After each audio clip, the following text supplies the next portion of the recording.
डरने की है, क्या बात है बच्चों। आज हम लोग एक्सरसाइज 3.1 एनसीईआरटी की बुक का क्लास 6 के क्वेश्चंस को करने जा रहे हैं। इससे पहले हम लोगों ने इस चैप्टर से रिलेटेड सारे कॉन्सेप्ट पढ़े थे। कॉन्सेप्ट की क्लास आप लोगों ने अगर नहीं पढ़ी है तो मेरे यूट्यूब लिंक पे जाकर प्लेलिस्ट में आप इसकी कॉन्सेप्ट की क्लास पढ़ सकते हैं। फैक्टर्स, फैक्टराइजेशन और मल्टीप्लिकेशन, यानी सारी चीजें मैंने उसमें बताई हुई हैं जो भी इस चैप्टर में यूज होगी। ठीक है, तो आज हम लोग ये चैप्टर करने वाले हैं, इससे हमारे जो भी कॉन्सेप्ट होंगे वो क्लियर हो जाएंगे। चलिए, हमारा फर्स्ट क्वेश्चन है, right all the factors of the following numbers. जो भी ये नंबर्स दिए हुए हैं इनके हमें क्या निकालने हैं, फैक्टर्स निकालने हैं। तो हमारा फर्स्ट क्वेश्चन है 24 के फैक्टर्स क्या क्या होते हैं। तो मैं आपको एक तरीका सिखा रही हूँ कि आप कैसे निकालोगे कि आपको आंसर आपका सही होगा और गलती होने के चांस बिल्कुल ही नहीं होंगे। तो जैसे आप निकालोगे, इसे 24 है, कोई भी नंबर है तो कोई भी नंबर का जो पहला फैक्टर होता है वो 1 होता है, ये आपको याद रखना है। तो फर्स्ट फैक्टर क्या होगा, 1 से 24 कितने टाइम्स में डिवाइड होता है, 24 टाइम्स में। तो 1 × 24 हम फर्स्ट लिख लेंगे। नेक्स्ट देखते हैं 2 से ये डिवाइड होता है, यस, क्योंकि ये इवन नंबर है तो 2 से डिवाइड होगा। तो 2 से कितने टाइम्स में, 2 से 12 टाइम्स में 24 जाता है, तो 2 × 20 12 लिख देंगे। ठीक है, अब नेक्स्ट देखते हैं हम 3 से क्या ये डिवाइड होता है। तो यस, 3 से भी डिवाइड होता है, कितने टाइम्स में, 8 टाइम्स में। तो हम क्या लिखेंगे, 3 × 8। 4 से क्या ये डिवाइड होता है, यस 4 से भी होता है, तो 4 6 या 24 होता है, तो हम लिखेंगे 4 और 6। 5 से नहीं होता बिकॉज इसका लास्ट डिजिट जो है वो मतलब 0 या 5 होना चाहिए, तभी ये 5 से डिवाइड होगा। तो ये 5 से नहीं होगा। 5 के बाद क्या आता है, 6 आता है। तो 6 से डिवाइड होता है, लेकिन यहाँ हम ऑलरेडी 6 पहले लिख चुके हैं, तो इसलिए हम दोबारा 6 को नहीं लिखेंगे। 6 4 जा होगा, यहाँ पे 4 6 जा, वहां पे 6 4 जा होगा। बात तो सेम ही हुई, 4 से 6 को डिवाइड करें या 6 से 4 को, यही दोनों नंबर्स आएंगे 4 और 6, इसलिए हम उसको रिपीट नहीं करेंगे। 7 से 24 डिवाइड नहीं होता है, तो हम 7 को छोड़ देंगे। फिर 8 देखेंगे, 8 से डिवाइड होता है, तो यस यहाँ भी आया हुआ है, 8 3 जा होगा, तो ये 3 8 जा या 8 3 जा, सेम बात हो गई, इसलिए हम इसको भी अब दोबारा नहीं लिखेंगे। 8 के बाद आता है 9 से डिवाइड नहीं होता, 10 से नहीं होता, 11 से नहीं होता, 12 से होता है, लेकिन 12 हम यहाँ पे यूज कर चुके हैं, 2 × 12, तो आगे ये 12 × 2 आएगा। ठीक है, तो इसको लिखने की जरूरत नहीं। 13 से डिवाइड होगा नहीं, बिकॉज मिनिमम आ गया 12 2 जा। अब क्या हो जाएगा, 24 1 जा होगा। इसके बीच में और कोई भी ऐसे नंबर नहीं होंगे जिससे 24 डिवाइड हो। यहाँ तक हमें मिल गया। अब हम इनको क्या करेंगे, अरेंज कर लेंगे असेंडिंग ऑर्डर में। सबसे छोटा नंबर 1 हो गया, उसके बाद 2 हो गया, उसके बाद 3 हो गया, 3 के बाद 4 हो गया, 4 के बाद 6 आ गया, 6 के बाद 8 आ गया, 8 के बाद 12 आ गया, 12 के बाद 24 आ गया। तो ये सारे नंबर्स क्या हो गए, 24 के फैक्टर्स हो गए। तो हमें जब भी फैक्टर्स निकालने के लिए दिया गया, तो आप इस स्टेप को करके फिर आप ये वाला स्टेप निकाल सकते हो, इससे आपकी गलती के चांस बिल्कुल कम होंगे, और यही तरीका है इसको निकालने का। ठीक है, नेक्स्ट देखते हैं बी नंबर 15 के कौन कौन से फैक्टर हैं। तो सेम पैटर्न हम यहाँ पे फॉलो करेंगे, सेम थिंग चीज यहाँ पे करेंगे। 1 फर्स्ट फैक्टर 1 से कितनी टाइम्स में, 15 टाइम्स में।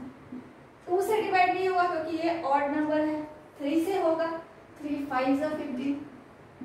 6 से होगा नहीं, 7 से होगा नहीं, 8 से होगा नहीं, 9 से होगा नहीं, 10 से होगा नहीं, 11 से होगा नहीं, 13 से, 12 से नहीं होगा, 13 से नहीं होगा, 14 से नहीं होगा, फिर 15 से होगा। यानी कि ये जो 4 डिजिट्स हैं यही इनके बस फैक्टर्स हैं और कोई फैक्टर्स नहीं है।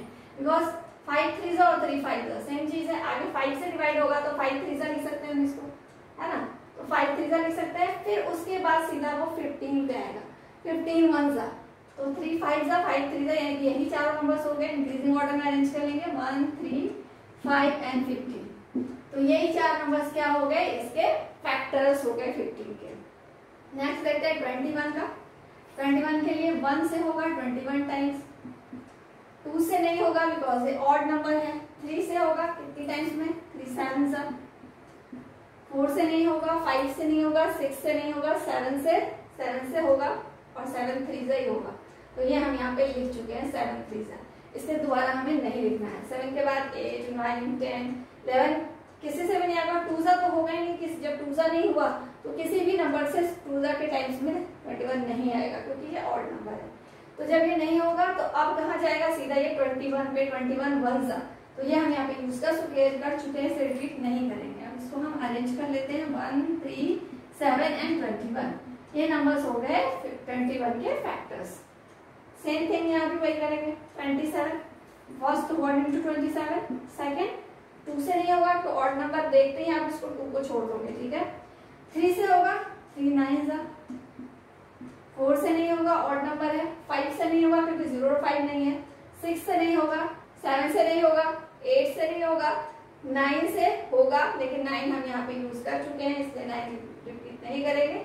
अब इसके बाद जब 9 3 है तो फाइनली अब वो किसी भी नंबर से 2 में होता नहीं है। जब 2 से डिवाइड नहीं हो रहा तो किसी भी 2 में नहीं आएगा, फिर 1 में आएगा, फिर 27 बन जाता। तो यही 4 फैक्टर्स हो गए 27 के भी, 1 3 9 एंड 27। ये 4 फैक्टर्स हो गए 27 के। नेक्स्ट देखते हैं 12।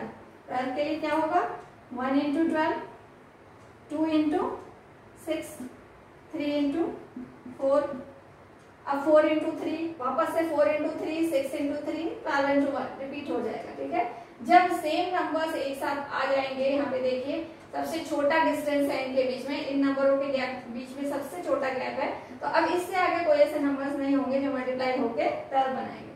अब वापस से यही नंबर्स रिपीट होंगे, 4 3 6 2 एंड 12 बन जाए, यानी कि हमें पता चल गया कि इसके फैक्टर्स क्या क्या हो गए, 1 2 3 4 6 एंड 12, ये हो गए इसके फैक्टर्स। अब नेक्स्ट देखते हैं 20 का। 20 का 1 into 20, 2 into 10। नेक्स्ट देखिए 2 into 10। अब और कौन सा नंबर है, 3 से नहीं होता, 4 से, 4 5 सा। अब देखिए ये गैप बिल्कुल 1 का है, यानी कि अब कोई भी नंबर ऐसा पॉसिबल नहीं होगा जो दो नंबर को मल्टीप्लाई करे तो 20 आए, तो हम अब यहीं पे रुक जाएंगे, ठीक है। जब भी अब आपको गैप 1 का दिखे या मिनिमम गैप दिखे तो हो सकता है अब पता चल सकता है कि उसके बाद अब कोई भी मल्टीप्लिकेशन ऐसा नहीं है जिसमें वो ये वाला नंबर आएगा। तो अब क्या होगा, फिर वापस से रिपीट होगा, 5 4 जा, क्योंकि 4 5 जा हो गया। अब 5 का टेबल आएंगे, 5 4 जा हो गया। फिर उसके बाद उसके बीच में 4 से लेकर 10 तक के बीच में कोई ऐसा नंबर नहीं है जो 20 को डिवाइड करता है, तो फिर 10 2 जा आएगा, फिर 21 जाएगा। तो यही सारे नंबर्स हो गए, यानी कि 1 2 4 5 10 एंड 20, ये सारे फैक्टर्स हो गए 23। अब 18 का देखते हैं। 18 के लिए देखिए 1 into 18, 2 into 9, 3 into 6, 4 into नहीं, 4 से डिवाइड नहीं होगा, 5 से नहीं होगा, 6 से होगा, 6 3 जा, तो 6 3 जा वापस से रिपीट हो रहा है, देखिए 6 से हो रहा है, 6 3 जा वापस से रिपीट हो गया, फिर 9 2 जा, 18 1 जा, तो ये रिपीट हो गया। अब यहीं पे हम खत्म करते हैं, 1 2 3 6 9 एंड 18, ये सारे हो गए किसके फैक्टर्स, 18 के फैक्टर्स हो गए। हमने सीख लिया कि फैक्टर्स हम कैसे निकालते हैं। अब आगे भी कुछ क्वेश्चन है वो भी करते हैं, आप लोग फटाफट से इसको सॉल्व करिए। चलिए अब नेक्स्ट क्वेश्चन देखते हैं, 23 है। 23 आपको अगर पता हो तो 23 क्या है, एक प्राइम नंबर है। हमने प्राइम नंबर के बारे में भी पढ़ा था, ये प्राइम नंबर्स क्या होते हैं, वो किसी भी नंबर से डिवाइड नहीं होते एक्सेप्ट 1 एंड इटसेल्फ, 1 और खुद अपने अलावा किसी भी नंबर से डिवाइड नहीं होते। तो जो 23 है वो क्या है, एक प्राइम नंबर है। तो जो भी प्राइम नंबर्स आएंगे ना तो उसके फैक्टर्स क्या होगा, एक तो 1 होगा उसका फैक्टर, एक वो खुद का नंबर होगा इटसेल्फ। तो यही दो फैक्टर्स होंगे, इसके अलावा कोई भी फैक्टर नहीं होगा। अगर कोई भी प्राइम नंबर आपसे पूछा जाता है तो उसका सिर्फ एक तो 1 तो होगा ही होगा, दूसरा वो खुद होगा नंबर। जैसे यहाँ पे और भी कोई नंबर होता, मान लीजिए 17 होता, तो 17 भी एक प्राइम नंबर है, तो उसके दो फैक्टर्स होते हैं, 1 और 17। तो कोई भी प्राइम नंबर पूछा जाए आप इसका आंसर ऐसे करेंगे। अब जो लास्ट क्वेश्चन है इसका आई पार्ट, ये आपके लिए होमवर्क क्वेश्चन है, इसके फैक्टर्स आप मुझे कमेंट बॉक्स में बताएंगे। इसका फैक्टर आप मुझे कमेंट बॉक्स में बताएंगे, ठीक है। नेक्स्ट वीडियो में मिलेंगे नेक्स्ट क्वेश्चन के साथ।